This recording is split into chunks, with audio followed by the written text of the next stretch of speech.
Welcome to the second part of our lesson on Java arrays. After completing this part of the lesson, you'll know how Java arrays can be used to solve various types of programming problems. After working through two very different problems, you will recognize how Java arrays often make solution strategies simple and straightforward. You will also understand that elements of an array can be accessed and processed sequentially from the front of the array to the end, or they can be accessed and processed randomly at any index value in the array. In this lecture, we will look at some simple examples of using arrays. To start off, let's consider the problem that we used to motivate the need for arrays. In this problem, we want to read in a set of scores and compute their average, and then we want to report which scores are below the average so that we can give extra help to those students.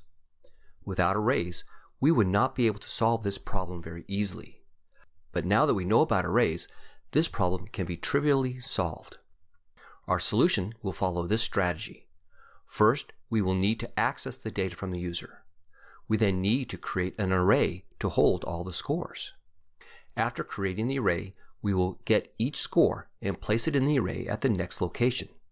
As we do this, we will also sum all the scores so that we can compute the average. After summing all the scores, we divide the sum by the number of scores to get an average. And then finally, we can compare each score with the average. We'll consider each of these steps in order.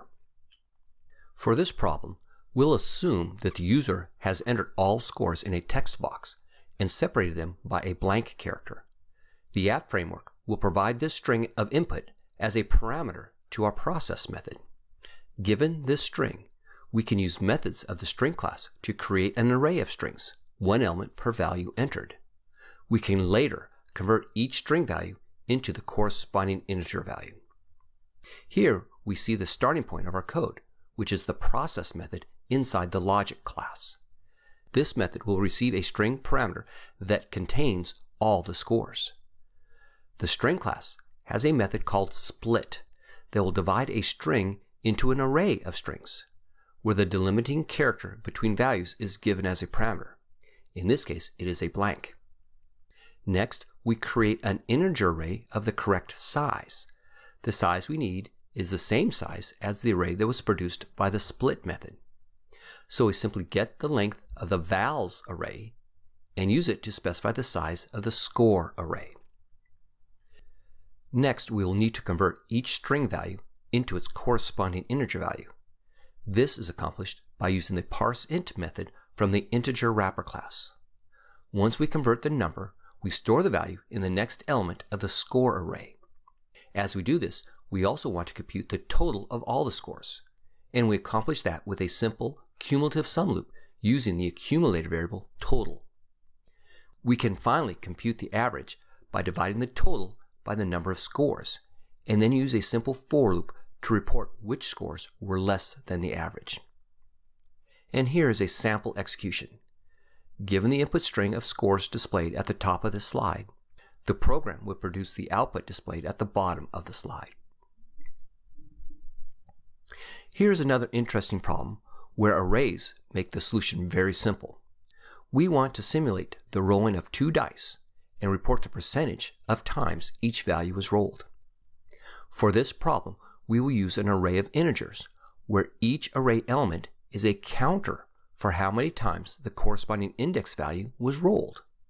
Each time we roll the dice, we will increment the correct counter. And here is the code of our process method that is the starting point of our code in the logic class. The first thing we do is define a constant that is the number of rolls we want to perform. The keyword final makes the variable numRolls a constant that cannot be changed after it has been initialized. Next, we declare our array of counters. Now, when we roll two dice, there are 11 possible outcomes, 2 through 12. So we could declare an array with only 11 elements. But instead, we are going to create an array with 13 elements, with indices 0 through 12.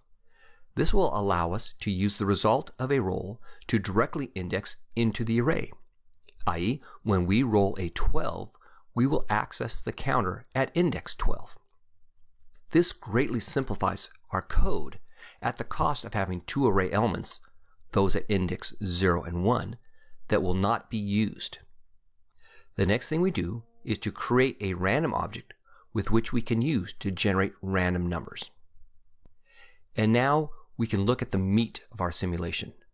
We have a for loop that will iterate the desired number of times. On each iteration of the loop, we simulate the roll of our two dice by generating random values in the range 1 to 6. We then sum the two dice and use that value as an index into our array of counters, and we increment the specified counter. After simulating all the rolls, we iterate over the counters for 2 through 12 and report the percentage of times each was rolled. To compute the percentage, we divide the count by the total number of rolls and multiply that by 100. To ensure that we get floating point division rather than integer division, we perform the multiplication by 100.0 first.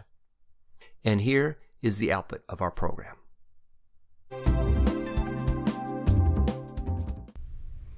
The second part of this lesson showed examples of using Java arrays to solve different problems using different solutions. After studying these examples, you should now know how arrays can be utilized to solve a variety of problems, and recognize how Java arrays often make solution strategies simple and straightforward.